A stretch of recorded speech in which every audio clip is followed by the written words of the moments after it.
రమ్య త్వరగా వచ్చేయి. నిమ్మకాయ పసుపు ఎందుకురా? కొంపతీసి రమ్యని వశీకరణ చేసుకుంటావా? కాదురా, మొఖానికి రాసుకోవడానికి. అయితే రమ్య ఎందుకురా? ఇద్దరం సినిమాకి వెళ్తున్నారా, తన పక్కన ఆనాలి కదా. అబ్బా ఏంటి ఈ ఎండ్లు? ఎండాకాలం కదా రమ్య, అందుకే ఎండలు.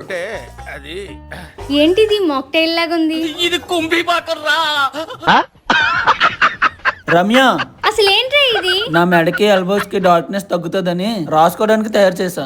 బాబు ఇంతకు ముందు నాకు కూడా ఉండేది, కానీ ఇది రాస్తే తగ్గలేదు. మరి ఎలా తగ్గింది? Dermadoc 5% glycolic acid underarm స్ప్రేని యూస్ చేసా. ఇది స్ప్రేలా ఉంటుంది కాబట్టి యూస్ చేయడం చాలా సింపుల్. ఇంకా లైట్ వెయిటెడ్ అండ్ నాన్ స్టిక్కీగా కూడా ఉంటుంది. ఇది dermatologically tested product. Under arms కానీ ఎల్బోస్ కానీ నీస్ కానీ డార్క్నెస్ ని తగ్గించి బ్రైటన్ గా చేస్తుంది. ఇది మల్టీపర్పస్ లో యూస్ చేయొచ్చు. నెక్ దగ్గర డార్క్నెస్ ని కూడా ప్రివెంట్ చేస్తుంది. ఇది వాడడం వల్ల ఈవెన్ స్కిన్ టోన్ అవుతుంది. సో మనం స్లీవ్లెస్ డ్రెస్సెస్ కూడా ఈజీగా వేసుకోవచ్చు. డేలో 2 times యూస్ చేస్తే చాలు ఎఫెక్టెడ్ ఏరియాలో. బిఫోర్ అండ్ ఆఫ్టర్ రిజల్ట్స్ మీరే చూడండి. మీకు కూడా ఈ ప్రొడక్ట్ కావాలంటే purple.com లో అవైలబుల్ గా ఉంది. బెంగళూరు, కోచి, చెన్నై, హైదరాబాద్ వాళ్ళకి జస్ట్ 2 to 3 hours లో డెలివరీ చేస్తారు.